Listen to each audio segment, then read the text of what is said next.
இந்த கட்சி வழிவகுக்கும் என்கின்ற அந்த தோரணையோடு இந்த நிகழ்வுகள் இப்போது மிக சிறப்பாக இடம்பெற்றுக் கொண்டிருக்கின்றது. இந்த பிராந்தியத்தினுடைய ஆளுமை மிக்க ஊடகவியலாளர்கள் இங்கே பிரசன்னமாக இருக்கின்றார்கள். நாட்டினுடைய மிக முக்கியமான ஊடக அலைவரிசைகள் இங்கே பிரசன்னமாக இருக்கின்றது. எனவேதான் இந்த ஊடகங்கள் ஏற்படுத்த போகின்ற அதிர்வலைகள் நிச்சயமாக இந்த ஊடகத்தின் வாயிலாக அவர் கடந்த கால அரசியல் கசப்புணர்வுகளை, கடந்த காலங்களிலே இதர கட்சிகள், அவர் நம்பிய சிறுபான்மை கட்சிகள் அவருக்கு முஸ்லிம் சமுதாயத்துக்கும் செய்திருக்கின்ற அநியாயங்கள் பற்றியும், இந்த பிராந்தியத்தினுடைய அரசியல் கட்டமைப்பிலே இரண்டு முஸ்லிம் பிரதான கட்சிகளும் ஏற்படுத்தியிருக்கின்ற அதிர்வலைகள் பற்றியும் ஊடகங்கள் வாயிலாக தெளிவுபடுத்துவதற்கு ஏசி யஹ்யா கான் அவர்கள் தயாராகி கொண்டிருக்கின்றார்கள். ஐக்கிய மக்கள் காங்கிரசினுடைய பொதுச் செயலாளராக இன்று அவர் நியமிக்கப்பட்டிருக்கின்றார். சுசந்த புஞ்சி நிலம் அவர்களை பொறுத்தவரையிலே கடற்றொழில் அமைச்சராக இருந்து பல்வேறு சேவைகளை தேசிய ரீதியாக வழங்கிய ஒருவர். இன மத மொழிகள் கடந்து சிறுபான்மைகள் பெரும்பான்மைகள் என்ற வித்தியாச கோட்பாடுகள் என்று இன பிரதேச வாதங்கள் அற்று பல்வேறு சேவைகளை வழங்கிய ஒருவர் ஐக்கிய மக்கள் காங்கிரஸ். அந்த கட்சியினுடைய பொதுச் செயலாளராகத்தான் இப்போது அவர்கள் தங்களுடைய பணிகளை செய்வதற்கு தயாராக கொண்டிருக்கின்றார்கள். இந்த அடிப்படையிலே தான் இப்போது எங்களுடைய ஏசி யஹ்யா கான் அவர்கள் பொதுச் செயலாளராக நியமிக்கப்பட்டிருக்கின்ற ஐக்கிய மக்கள் காங்கிரசினுடைய காரியாலய திறப்பு விழா என்று மிக சிறப்பாக இடம்பெற இருக்கின்றது. அந்த அடிப்படையிலே தான் இந்த நிகழ்வுகள் இப்போது ஐக்கிய மக்கள் காங்கிரசினுடைய காரியாலயம் அதனுடைய பொதுச் செயலாளர் ஏசி யஹ்யா கான் அவர்களினால் உத்தியோகபூர்வமாக ரிபன் வெட்டப்பட்டு இங்கே திறந்து வைக்கின்ற சிறப்பு நிகழ்வு இடம்பெற இருக்கின்றது. நமது நாட்டினுடைய மிக முக்கியமான ஊடக அலைவரிசைகள் இங்கே பிரசன்னமாக இருக்கின்றது. எனவே ஊடக சந்திப்பொன்றின் ஊடாக பல்வேறு விடயங்களை அவர்கள் தெளிவுபடுத்தப் போகின்றார்கள். இந்த அடிப்படையிலே தான் இப்போது ஐக்கிய மக்கள் காங்கிரஸ் கட்சியினுடைய காரியாலயம் அதனுடைய பொதுச் செயலாளர் ஏசி யஹ்யா கான் அவர்களினால் திறந்து வைக்கின்ற சிறப்பு நிகழ்வு இடம்பெற்றுக் கொண்டிருக்கின்றது. நேரடியாக வியூகம் தொலைக்காட்சியிலே இந்த நிகழ்வுகளை நாங்கள் அஞ்சல் செய்து கொண்டிருக்கின்றோம். நாட்டினுடைய மிக முக்கியமான ஊடக அலைவரிசைகள் இங்கே பிரசன்னமாகி இந்த நிகழ்வுகளை நேரடியாக வழங்குவதற்கும், அதே போல ஏசி யஹ்யா கான் அவர்கள் வழங்கப் போகின்ற அந்த செய்திகளை நேரடியாக இலத்திரனியல் அதே போல அச்சு ஊடகங்களில் பிரசுரிப்பதற்கும் வெளியிடுவதற்கும் ஊடகவியலாளர்கள் தயாராகி கொண்டிருக்கின்றார்கள் என்கின்ற அந்த மகிழ்ச்சிகரமான செய்தியினையும் இந்த இடத்திலே நாங்கள் தெரிவித்துக் கொண்டு இப்போது ஐக்கிய மக்கள் காங்கிரஸ் அதனுடைய காரியாலயம் திறந்து வைக்கின்ற சிறப்பு நிகழ்வு இடம்பெறுகின்றது.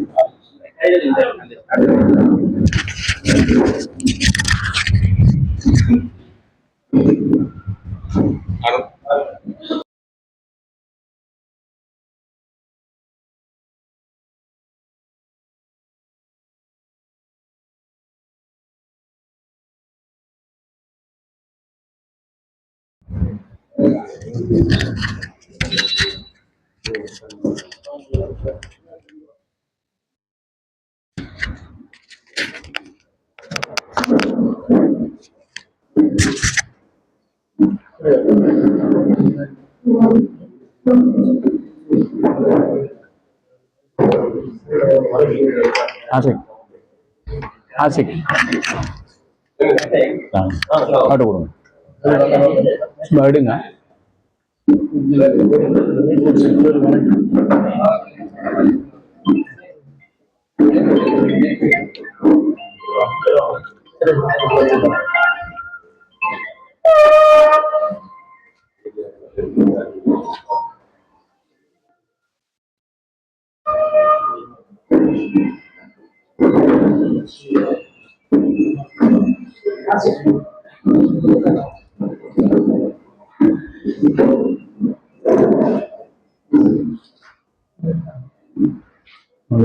நண்பராக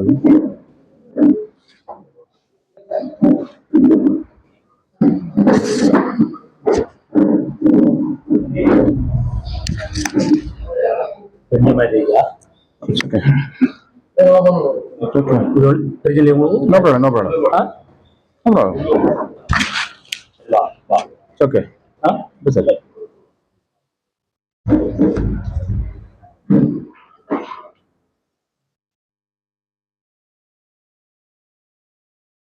Bang, kasih ya bang.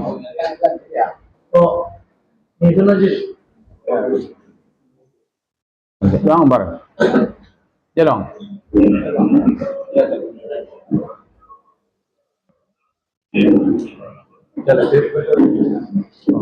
Jalan.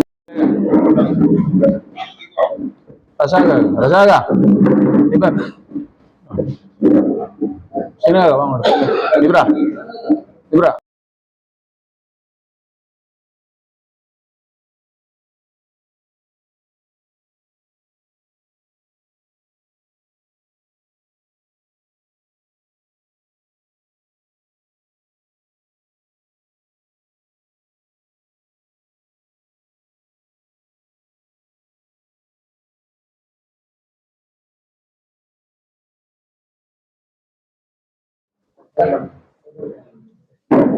சரியா?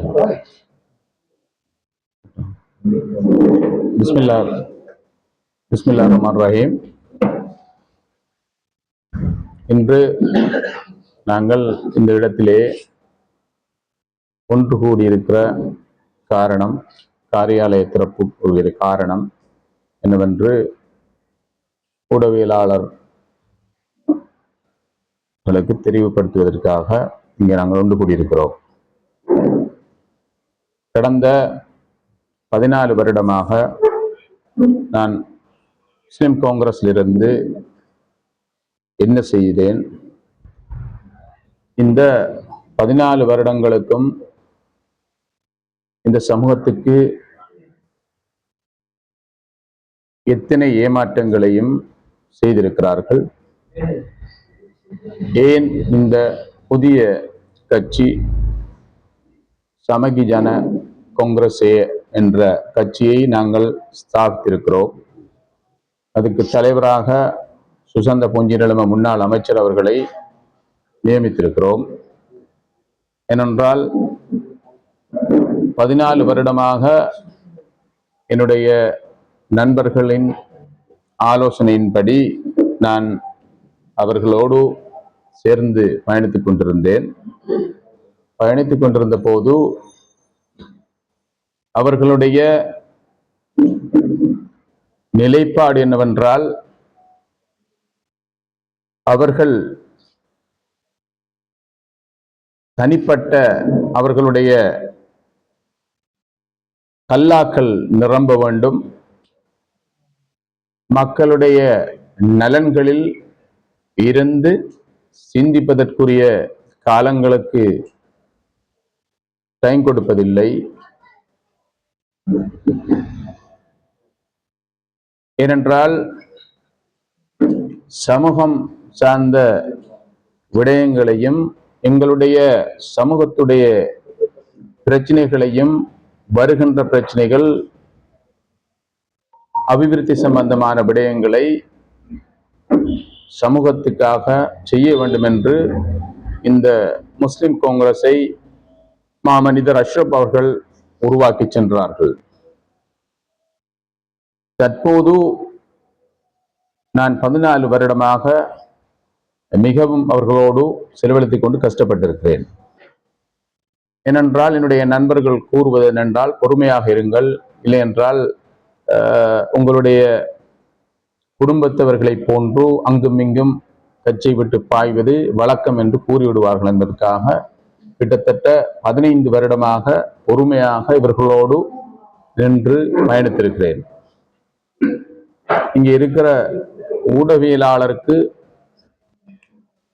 மிகவும் கூடுதலான விஷயம் தெரிந்திருந்தாலும், ஒரு சில உயர்விடத்தில் 14 வருடமாக நான் கண்ணாலே கண்டவன் என்ற அடிப்படையில் இவர்களுக்கு உண்மையாகவே எமது சமுதாயங்களுக்கும் எங்களுடைய பிரதேசங்களுக்கும் அபிவிருத்தியோ, சமூகம் சார்ந்த விடயங்களோ, காணு விடுவிப்பு சம்பந்தங்களோ, எங்களுடைய முக்கியமான விடயங்களை பார்ப்பது அல்ல இவர்களுடைய நோக்கம்.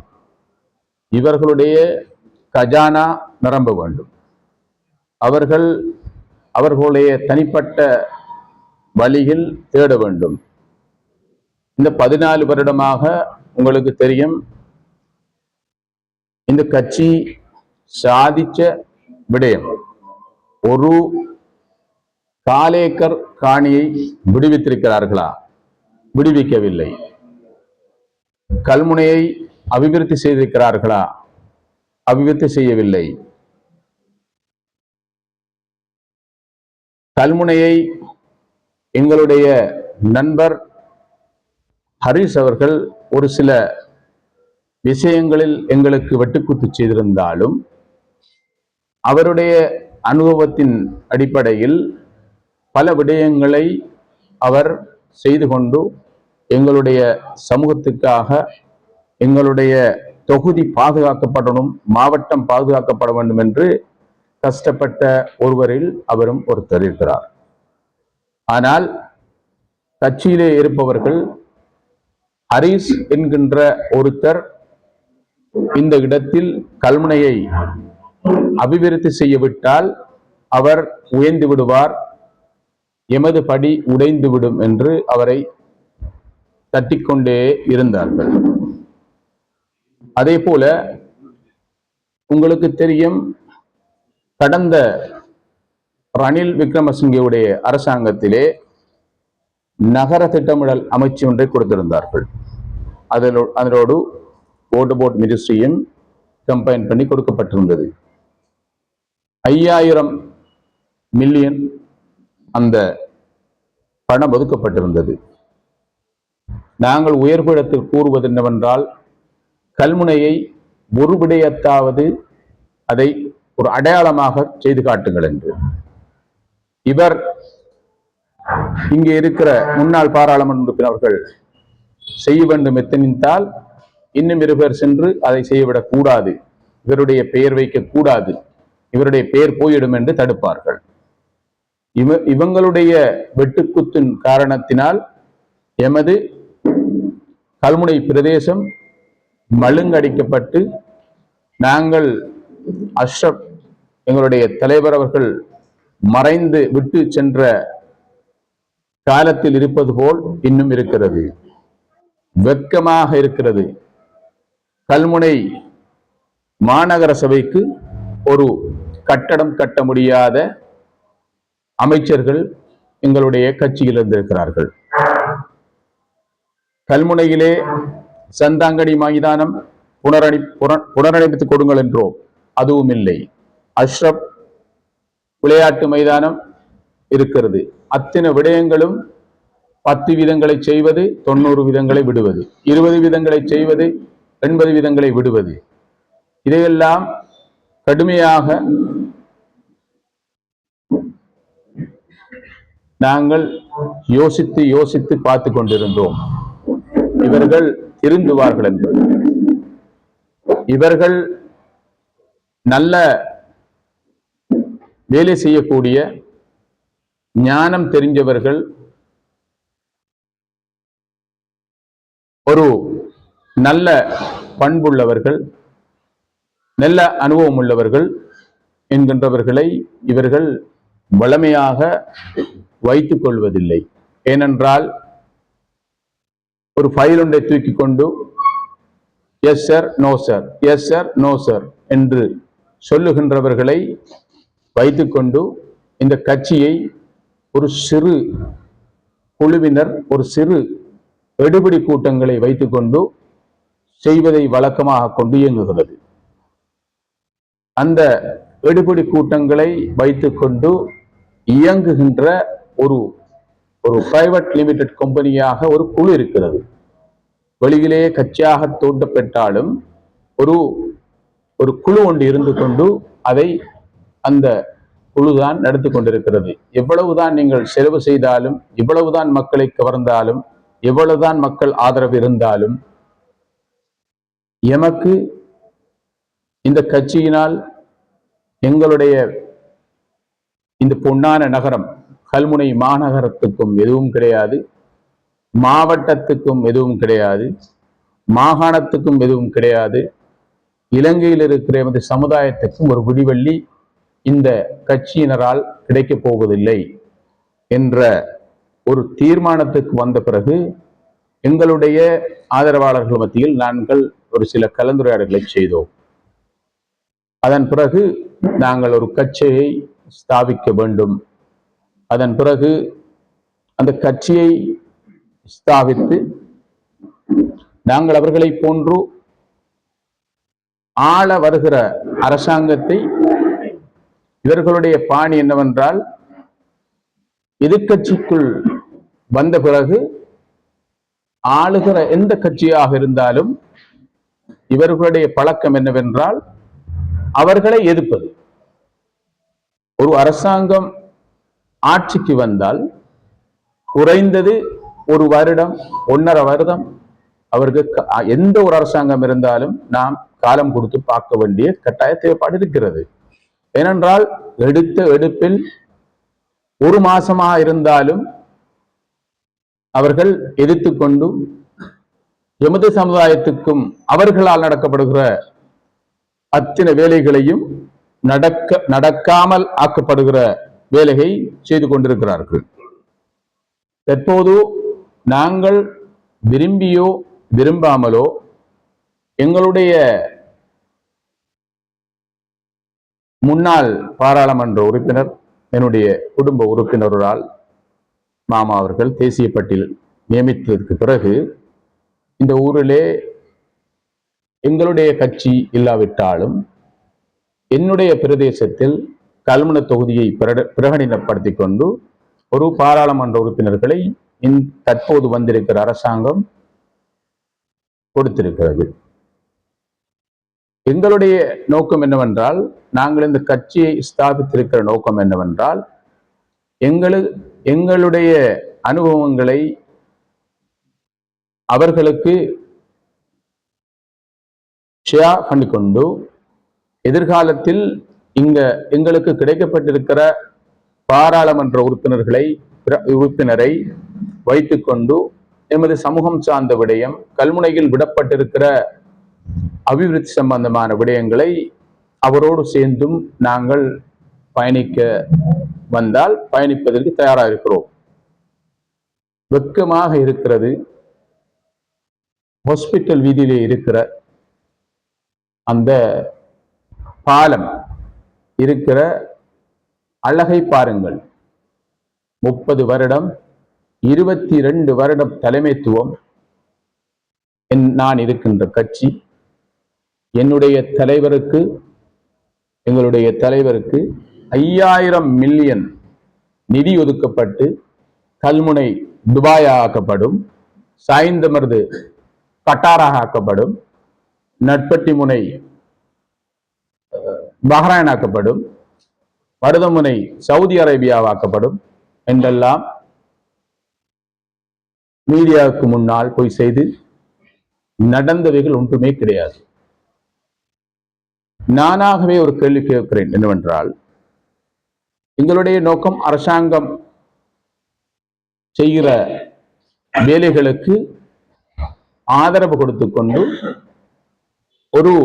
இந்த கட்சிகளை நம்பி இருக்கிறவர்களை விளங்கப்படுத்தி அவர்களை கலட்டி நாங்கள் ஒன்று சேர்ந்து இந்த கட்சியை பலப்படுத்திக் கொண்டு மக்களுடைய பிரச்சனைகள் அம்பாறை மாவட்டத்திலும் மட்டக்களப்பு மாவட்டத்திலும் திருகோணமலை மாவட்டத்திலும் மிகவும் கூடுதலான எங்களுடைய காணி பிரச்சனைகள் இருந்து கொண்டிருக்கிறது. இன்று வரைக்கும் இந்த கட்சி ஒரு 1/4 ஏக்கரை கூட முடித்து கொடுத்தது கிடையாது. ஏனென்றால் உங்களுக்கு உளவியலாளர் என்ற அடிப்படையில் மிகவும் அழகாக தெரிந்திருக்கின்றது. நான் அந்த இடத்திலே திருமணம் செய்திருக்கிறேன் அக்கரப்பட்டில்.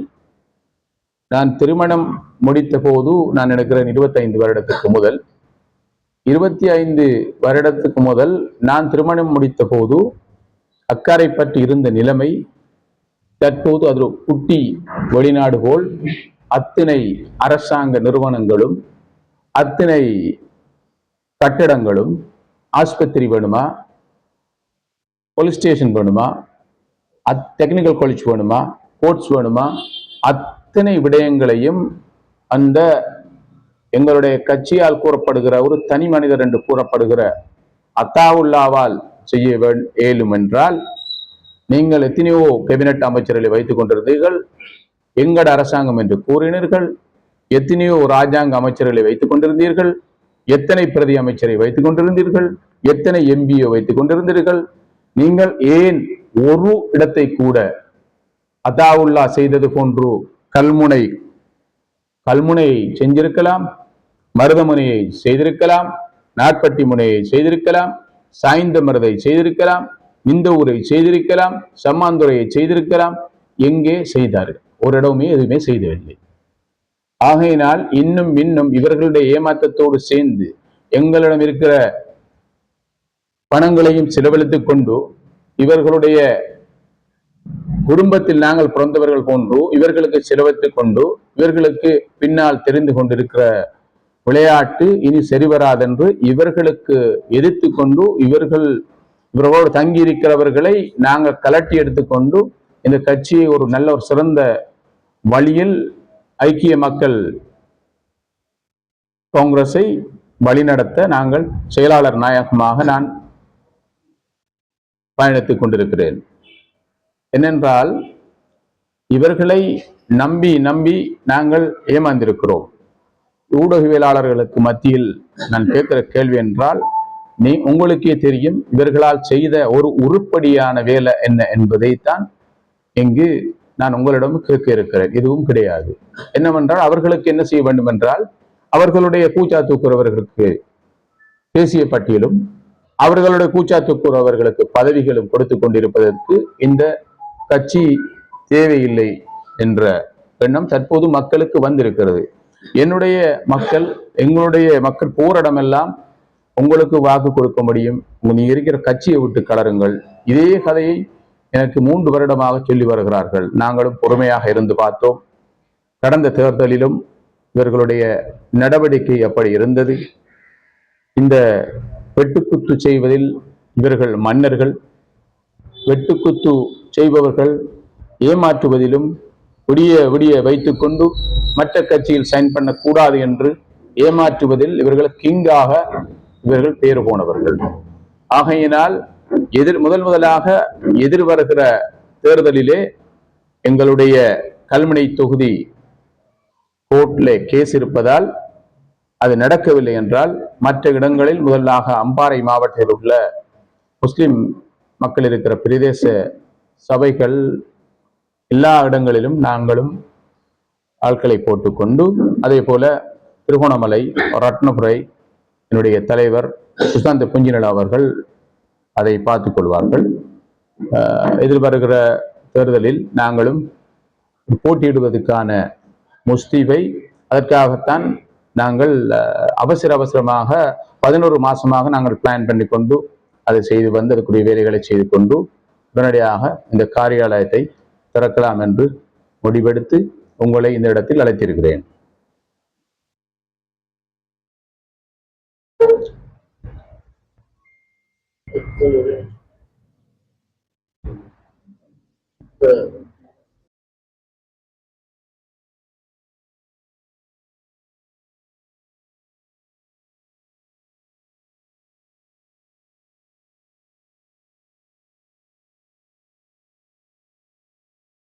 என்ன சொல்றீங்க? அவர்கள் நடத்துறாங்க, அவர்கள் செய்ய விடலன்னு சொல்றாங்க.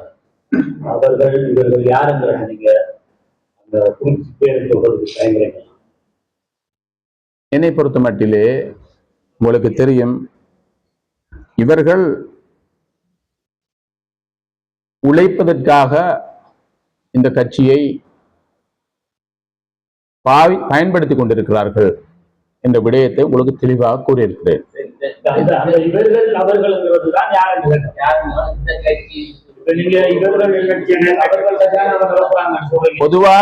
பொதுவாக பார்க்கின்ற போனால் தற்போது மக்கள் இந்த 2 கட்சியையும் வெறுக்கிற காலத்தில் வந்து கொண்டிருக்கிறார்கள். அந்த கட்சியில் யார் உங்களுக்கு செய்வார்கள், யார் இதை வழிநடத்துகிறார்கள் என்பது ஊடகவியலாளருக்கு தெரிந்த விடயம். ஆகையினால் இல்ல நாங்க நடக்கவே உங்களோட கட்சியில வந்துட்டு சிலர் பொக்கெட்டை நிரப்புறதுக்காக நிரப்பி கொண்டிருக்காங்க. ஒரு கம்பெனி மாதிரி நடந்த சொல்றீங்க உங்களோட முஸ்லீம் அது ஆறு அதுல முக்கியமான சில நபர்களை பேர் கொண்டு சொல்லுங்க. இல்ல என்னவென்றா என்ன என்ன என்ன சொல்ல நாங்க அப்படி இல்லாதவங்களை நாங்க நினைச்சு கொள்வோம். இல்ல என்ன விஷயம் என்றால் இது ஒருவருடைய பெயரை குறிப்பிட்டு கூறுவதற்கு, ஏனென்றால் இது ஒரு கூட்டு கட்சியாக இருக்கிற அடிப்படையில் ஒரு ஆளுடைய பெயரை குறிப்பிட்டு கொண்டு நான் செல்வது ஒரு ஆரோக்கியமாக இருக்காது. ஏனென்றால் ஊடகவியலாளர் முன்னிலையில் நாங்கள் என்ன நடக்கிறது என்பதை நாங்கள் தெரிவித்து கொடுக்கிறோம். அதை நீங்கள் தெரிவித்து நீங்கள் அதை ஆராய வேண்டிய கடப்பாடு உங்களுக்கு இருக்கிறது. ஒட்டுமொத்த கட்சியின் தவறா? ஒட்டுமொத்த கட்சி என்றால் உங்களுக்கு தெரியும், ஒரு குறிப்பிட்ட சாரார் இது சம்பந்தமான வழிநடத்தலை செய்து கொண்டு போகிறார்கள். ஆனால் கிரவுண்ட்ல இருக்கிறவர்களுக்கு அது மிகவும் தெரிந்தும் அவர்கள் பார்த்து கொண்டு அவர்களை வெட்டி விடுவார்கள் என்ற பயத்தில் இருக்கிறார்கள். எங்களுக்கு அந்த பயம் இல்லை, அதனால் வெளியே இருக்கிறோம்.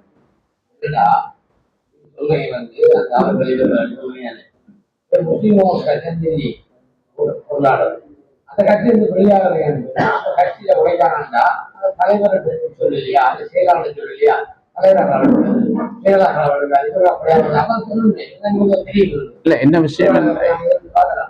என்ன விஷயம் என்றால் பல தடவைகள் பல விடயங்களை நாங்கள் அவர்களுக்கு எத்தி வைத்திருக்கிறோம். எல்லோருடன் எல்லா விடயங்களும் சொல்லியிருக்கிறோம். 14 வருடமாக இந்த விடயங்களை நாங்கள் பார்த்து கொண்டிருக்கிறோம். நாங்கள் ஒரு ப்ரொபோசலை கொண்டு போனால் அதை அங்கே இருக்கிற ஒரு சில குழு ஒன்று இருக்குது. அந்த குழுவினர் உடனே வந்து தடுத்து விடுவார்கள். தடுத்தவுடன் அவர்கள் அதை கொண்டு போய் செய்யலாம் என்று எத்தனிப்பார்கள்.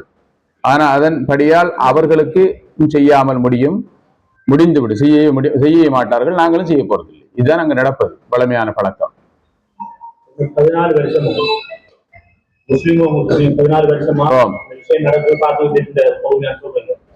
14 வருஷம் முஸ்லீம்களுக்கு விலகினாக்கள்ல நியாயம் இருக்கிறதா நாங்கள் யோசிக்கலாமா? இந்த முஸ்லிம் காங்கிரஸில் இருந்து விலகியவர்கள் அத்தனை பேரும் இந்த கட்சி சமூகம் சார்ந்த விடயங்களுக்கு இடம் கொடுக்காமல், எங்களுடைய பிரதேச அபிவிருத்திக்கு இடம் கொடுக்காமல், எங்களுடைய காணி விடுவிப்புக்கு இடம் கொடுக்காமல் அவர்களுடைய வேலைகளை செய்வதற்காக இந்த கட்சியை பாவிக்கிறார்கள் என்று நானும் வெளியாகிறேன். அதே போல் அங்கு வெளியாகிற அத்தனை பேருடைய கோரிக்கையும் சரியா இருக்கு.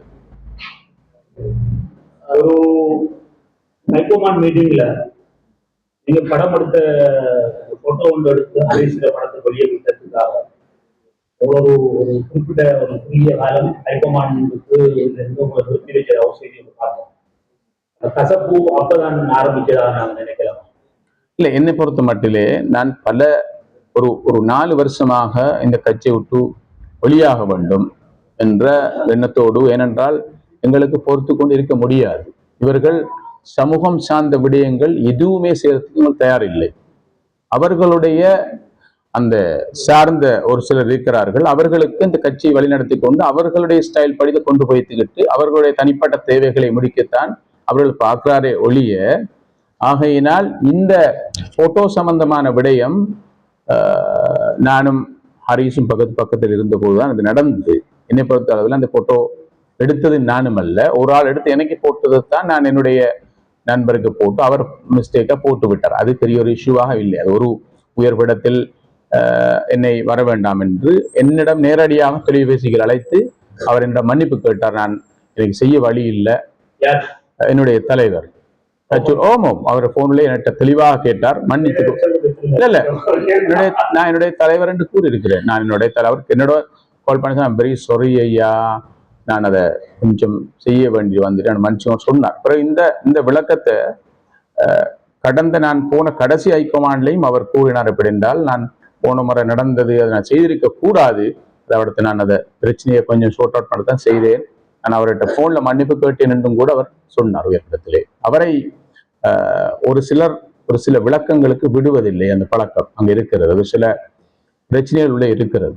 ஆகையினால் இந்த கட்சியை இருந்து நல்லவர்களை பிரித்து கொண்டு நாங்கள் பயணிக்கலாம் என்ற எண்ணம் இருக்கிறது. வழி நடத்துறாங்கன்னு சொன்னா சட்ட முதுமானி இந்த கட்சியின் மிகவும் 20-25% தலைவராக இருக்கிறார். அவரை துணையா வழி நடத்துறதுக்கு அவரை விட புத்திசாலி ஒரு ஆளாக இருக்காரு. இல்லை, அவர் சட்ட முதுமானி படித்தவர் என்பதை நான் ஏற்றுக்கொள்கிறேன். அவர் கொஞ்சம் நீங்க அவரிடம் கேளுங்கள். எங்களுடைய கட்சியுடைய ஆதரவாளர்கள் இல்லை என்றால் ஒரு பொதுமகன் அவர் இருந்த 5 வருடத்துக்குள் நகர திட்டமிடல் அமைச்சு, போட் அமைச்சு, அந்த அமைச்சிலே இங்கே இருக்கிற ஒருவர் யாராவது ஒரு நாள், ஒரு புதன்கிழமை பப்ளிக் டே என்று கூறுகிற மக்கள் தினம் ஒரு நாள் சந்தித்திருப்பாரா? அவர் சந்திப்பதில்லை. அந்த அமைச்சிலே இருந்து உதவி செய்யக்கூடிய ஒருத்தர் இருக்கிறார், இந்த நைமுல்லா என்கிற செயலாளர். அவர்களினால் தான் நாங்களும் சில வேலைகளை செய்து கொண்டு இருந்தோம். ஏனென்றால் அங்கு ஒரு சில எடுபிடிகளும் பிழையாக வழிநடத்தி கொண்டு பின்னுக்கும் முன்னுக்கும் தரகர்கள் என்று கூறும், அந்த தரகர்களை வைத்துக் கொண்டு பின்னுக்கும் முன்னுக்கும் பொய்களை கூறிக்கொண்டு இந்த வெளிநடத்துகள் நடந்து கொண்டிருக்கின்றன.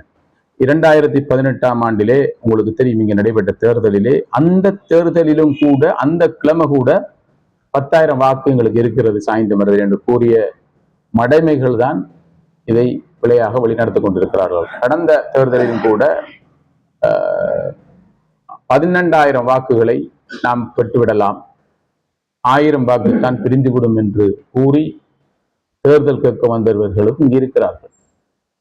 இதை போல படையர்கள் இருப்பதை விட்டு கவலை அடைகிறோம். அவர்களோடு நாங்களும் சேர்ந்து பயணிப்பது பிழை என்றுதான் நாங்கள் எது செய்தாலும் பரவாயில்லை, கட்சியை ஸ்தாபிப்போம் என்ற எண்ணத்தில் வந்திருக்கிறோம். இப்போதாவது நீங்க ஒத்துக்கொள்றீங்களா? 100க்கு 200 வீதம் அநியாயம்.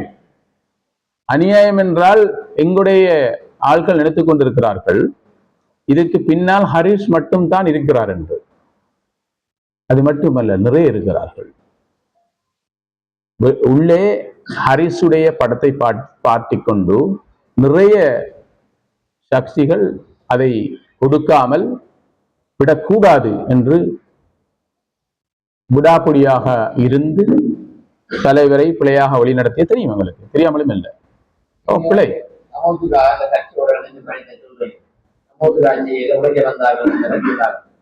ஊரை குற்றமோசம் சேர்ந்தது, ஊரை உங்களுடைய பொருளாதார உங்களுடைய பணங்களை பயன்படுத்தி கட்சியை விளக்க வேண்டும், அவர்களை வளர்த்து கொண்டு பயன்படுத்தினார்கள். உங்களுடைய ஒரு சமூக அரசியல் பதவிக்கு கொண்டு வர விடாமல் உங்களுடைய பணங்களை பயன்படுத்துவதாக என்னவென்றால் அரசு எப்படி என்றால், இந்த கட்சி வாய்மூடி மௌனியாக இருந்தால், அவர்களுடைய தனிப்பட்ட விடயங்களுக்கு நாங்கள் ஆமாச்சாமியாக இருந்தால் உங்களுக்கு பதவி கிடைக்கும். நான் இந்த 14 வருடமாக இந்த உயர்விடத்திலே ஒரு உயர்விடத்திலாவது நான் பேசாமல் வந்தது கிடையாது. ஆனால் அவர்கள் என்னை அடையாளப்படுத்தினார்கள். எப்படி என்றால், நான் ஹரிஷுடைய ஆள் என்று. நான் ஹரிஷுடைய ஆளாக நான் அங்கு இருக்கவில்லை.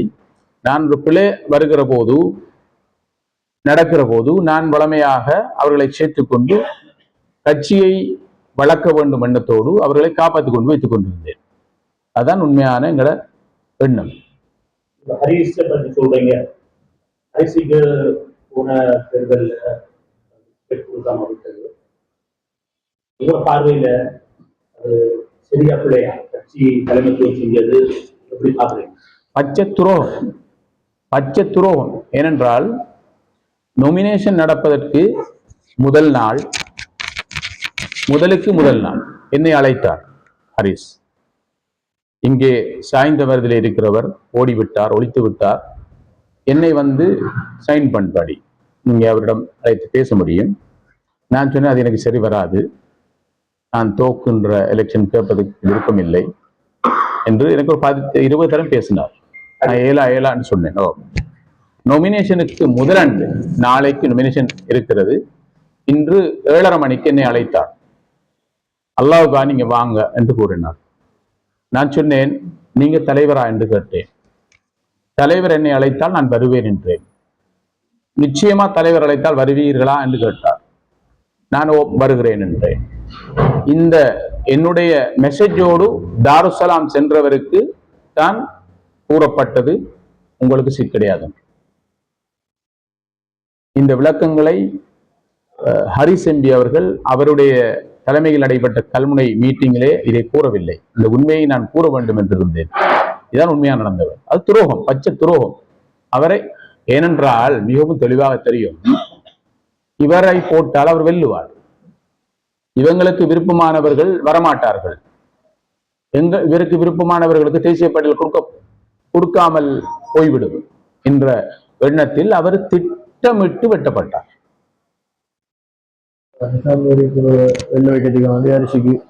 அது பல நாள் திட்டங்கள் இதெல்லாம்.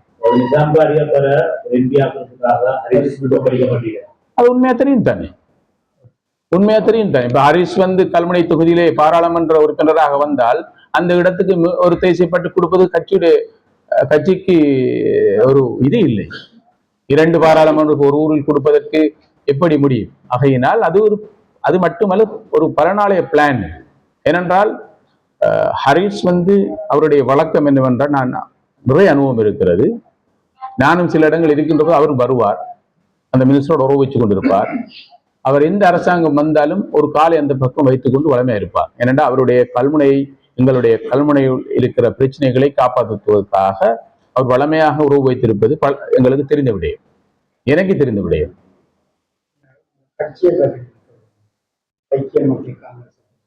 ஐக்கிய மக்கள் காங்கிரஸ் நாங்கள் நிறுவியிருக்கிறோம். ஏனென்றால் எல்லா மதத்தவர்களையும் சேர்த்துக்கொண்டு எதிர்வருகிற தேர்தலில், உள்ளூராட்சி மன்ற தேர்தலில் அம்பாறையை நான் பொறுப்படுத்தி பார்ப்பேன். இந்த வருகிற தேர்தலில் திருவோணமலை மாவட்டமும் இரத்தினபுரி மாவட்டங்களையும் நாங்கள் செய்வதற்கு தயாராக இருக்கிறோம்.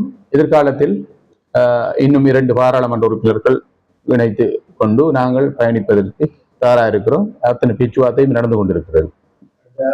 ஒரு நாடாளுமன்ற உறுப்பினர் வெளிநடத்த போவதாக சொல்றேன்.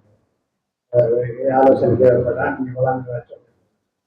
இருக்கிற சூழலில் அரசாங்கத்துக்கு மக்களுடைய அதை சரி செய்யறதுக்கு பாரம்பரிய அரசியல் வளமையா செய்யற அந்த நாமி கட்சிகளை நிறுத்தி ஆதரவு அளிக்கிற ஒரு செட்டப்ல ஐக்கிய மக்கள் காங்கிரஸ் போகுமாங்கிற ஒரு கேள்வி. என்னை பொறுத்த மட்டிலே நான் கூறிய விடயம் என்னவென்றால், நான் விரும்பியோ விரும்பாமலோ என்னுடைய பிரதேசத்தில் ஒரு தேசிய பட்டியல் பாராளுமன்ற உறுப்பினர் நியமனம் பெற்றிருக்கிறார்.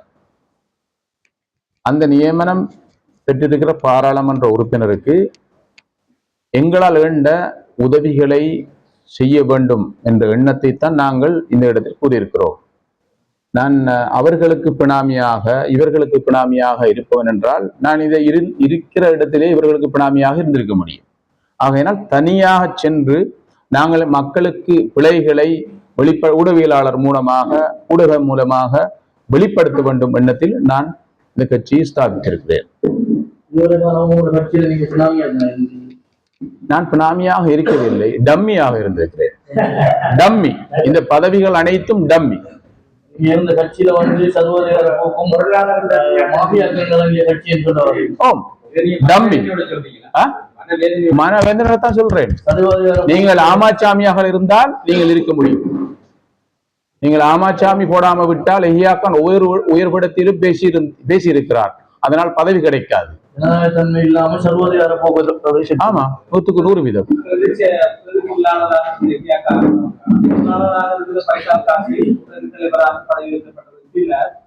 பிரதி பொருளாளராக இருந்த ஐயாக்கானை பொருளாளராக ஆக்கவில்லை என்ற ஒரு காரணத்திற்காகவே கட்சியோடு வெளியேறியதாக ஸ்ரீலங்கா முஸ்லிம் காங்கிரஸ் தலைமையில் பதவி குற்றச்சாட்டு சமீபத்தில் வருகிறது. பதவியாசையினால் ஐயாக்கான் கட்சியோடு வெளியேறினார் என்ற குற்றச்சாட்டை பார்க்கிறோம்.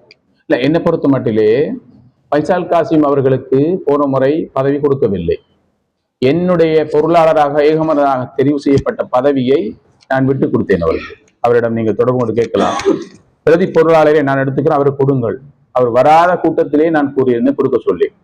அடுத்த முறை நாங்கள் ஒரு வெட்டுக்குத்துக்கு மத்தியில், வெட்டுக்குத்து என்றால் துரோகியை நம்பிக்கொண்டு சுத்தம் சுத்தம் என்று அவர்களை உள்ளே வைத்துக் கொண்டு நாங்களே பிளான் பண்ணி நாங்களே அடி வாங்கின கதை தான் இது. நாங்களே ஒரு இடத்திலிருந்து பிளான் பண்ணி அந்த இடத்திலே ரெக்கார்டை போட்டு கொண்டு கொடுத்தவர் தான் இந்த சதியெல்லாம் செய்தார்கள். ஏன்னா இந்த சதியெல்லாம் செய்து கொண்டு இந்த பொருளாளராக பெற்றிருக்கிறவர் அத்தனை சதிகளையும் எங்களுக்கு செய்தார். அத்தனை சதியையும் அவர் செய்தார் எங்களுக்கு. ஆகையினால் இதெல்லாம் பொருட்படுத்த வேண்டிய அவசியம் இல்லை. இதற்காக நான் வெளியாகவில்லை. இவரோடு இருந்து நான் ஆமாச்சாமியாக இன்னும் இருக்கிறதுக்கு விருப்பம் இல்லை. நீங்கள் உருவாக்கப்பட்டிருக்கிற ஐக்கிய மக்கள் காங்கிரஸ் கட்சிக்கு பல தரப்பினர் உரிமை கோரியிருக்கிறார்கள். இல்ல, எங்களுடைய அது பெயருடைய வித்தியாசம். எங்களுடைய எப்படி என்றால் சமகி ஜன காங்கிரஸ், அதுதான் எங்களோட பேரு. தமிழ் டிரான்ஸ்லேஷன் வேற வேற மாதிரி வரலாம், அவரோட இங்கிலீஷ் டிரான்ஸ்லேஷன் வேற. அது பெரிய ஒரு இஷ்யூவா கணக்கெடுக்க அவசியம் இல்லை. நாங்கள் செய்தவர்களை செய்து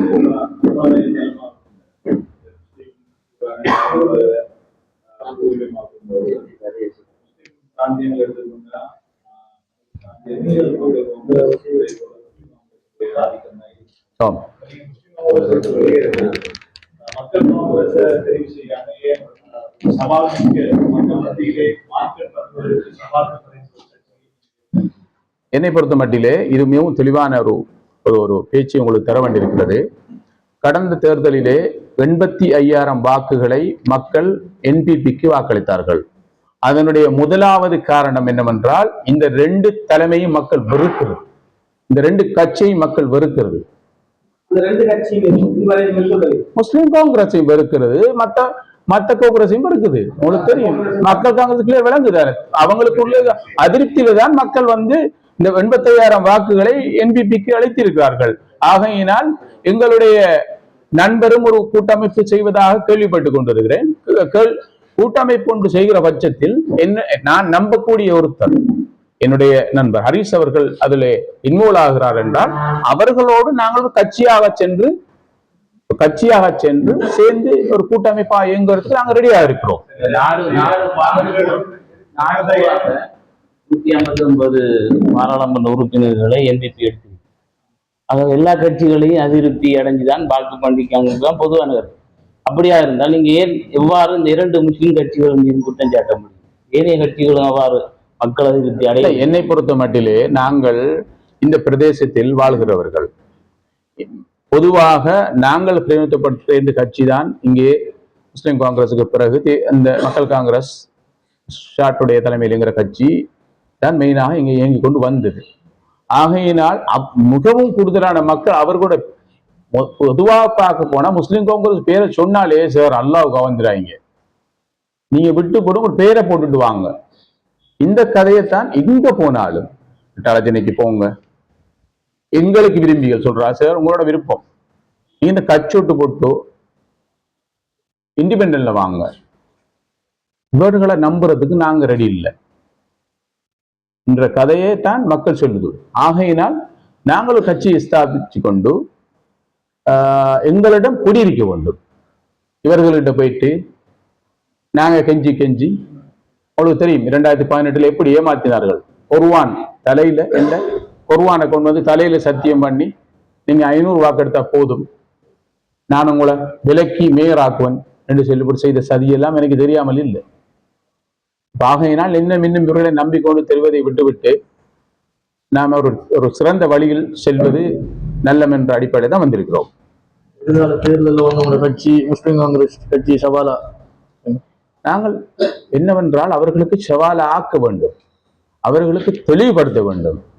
இப்படித்தான் நாங்கள் இருக்கிறோம் என்று 2 வாக்கு கூட எடுக்காதவர்களை ஜீப்போலில் ஏற்றுக்கொண்டு இருந்தால் அவர்களுக்கு எத்தனை வாக்கு விழும் என்றதை அடுத்த உள்ளூராட்சி சபையிலே விளங்கட்டும். கல்முனை மாநகர சபை நாம பிடிக்கலாம் சார், நாம பிடிக்கலாம். ஜீப்ல 2 வாக்கு எடுக்கலாது, ஜீப் பிடிக்கலாமா கல்முனை மாநகர சபை? முஸ்லிம் பிராந்தியத்தில் என்பிபிக்கு விழுந்த அந்த வாக்குகள் அது நிரந்தரமா இருக்கும் என்று நீங்க நம்புறீங்களா?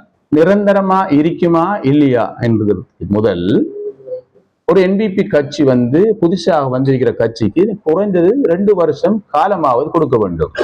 இவர்கள் ஏதோ 22 வருஷமும் கட்டார் சிட்டியாக்கி முடித்து விட்டார்கள். இவர்களை எடுத்த எடுப்பில் எடுத்துக்கொண்டு போகிற பழக்கத்தை கொண்டவர்கள். ஆகையினால் என்னை பொறுத்த மட்டிலே 2 வருடம் இந்த என்பிபி கட்சிக்கு காலம் கொடுக்க வேண்டும். அவர்களுடைய அதிகாரம் இருக்கிறது 5 வருடங்கள் அவர்களுக்கு மக்கள் கொடுத்திருக்கிறார்கள். 2 வருடத்தில் மக்களுக்கு தெரிய வரும் இவர்கள் கொண்டு போவார்கள் என்று. அதற்கு பிறகு 4 வருடத்துக்கு பிறகு நீங்கள் எதிர்த்து ஆட்சியை பெறட்ட பாருங்கள். ஆனால் இப்ப எடுத்த உடனே 1 மாதத்துக்குள் அந்த கட்சியை சரியில்லை சரியில்லை சரியில்லை சரியில்லை என்று போகிற பழக்கத்தை கொண்டவர்கள் இவர்கள். எந்த கட்சி ஆட்சிக்கு வந்தாலும் இவரை எதிர்ப்பது. ஆனால் அமைச்சு கிடைச்சால் யாரையுமே கணக்கெடுப்பதில்லை சுத்துறேன்.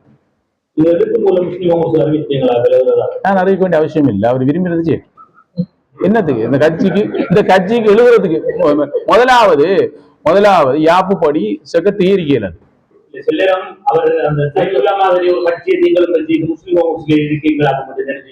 நைமுல்லாவுடைய கட்சி இருக்குதானே. நைமுல்லாட கட்சி காங்கிரஸ்ல இருந்த கட்சி. இப்ப அதுக்கும் இவருக்கும் தொடர்பு இல்லை. அந்த கட்சி அவர் தனியாக இயக்கிறார். இல்ல நாங்கள் அந்த நைமுல்லா என்கிறவருடைய பழக்க வழக்கங்கள் நான் 14 வருஷமா பழகிறேன். ஒரு தூய்மையான மனுஷன். அவர் ஸ்ட்ரெயிட் ஃபார்வர்ட். ஐக்கிய மக்கள் காங்கிரசுடைய பொதுச் செயலாளராகவும் ஸ்ரீலங்கா முஸ்லிம் காங்கிரசுடைய பிரதி பொருளாளராகவும் சமகாலத்தில் இல்லை. நான் என்னவென்றால் நான் பண்ண வேண்டிய அவசியம் இல்லை. அவர் பண்ணட்டும். அந்த கட்சி ரிசைன் பண்ணினா தான் என்ன பண்ணாட்டா என்ன அங்க எங்க இருக்கு? அசனாலி போனது ஒரு புத்தகம் இருக்கா?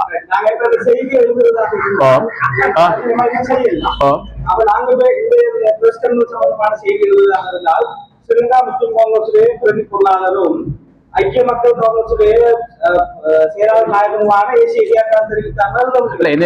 என்னை பொறுத்த மட்டிலே நான் உங்களை அழைத்தது பொதுச் செயலாளர் என்ற அடிப்படையில் அழைத்திருக்கிறேன். இது கட்சிக்கு ஏன் பாப்பா லெட்டர் எழுதணும்? அசனால் இருந்தா அவர் பேக் வச்சிருப்பாரு லெட்டர் வைக்கிறதுக்கு. இது எங்க பாப்பா போடுற? அதெல்லாம் முடிஞ்சு எஸ்எம்எஸ் தேவையில்லை. எஸ்எம்எஸ் பார்க்க அதுவும் தேவையில்லை. அங்க அழிக்க வேண்டிய ஆளும் இல்லை. ரிசீவ் பண்றதுக்கு அங்க ஆள் இல்லை. நாடாளுமன்ற உறுப்பினராக வந்தா அது அப்படி இருக்கி அது உயர்படத்தில் உள்ள ஆக்கள் ஒப்ஜெக்ட் பண்ணினா தான் அதுக்கு நடவடிக்கை எடுக்கலாம். அது அவங்க பேச மாட்டாங்களே. பேசினா அடிச்சு கேளுங்களேன். உங்களோட கபூர்ல இருக்கிறவங்க இப்படி இருக்கு, என்ன செய்யும் சொல்லி, என்ன வாப்பா செய்யற நாங்க கதைச்சா என்ன நீக்கி போட்டுவாரே பாரு.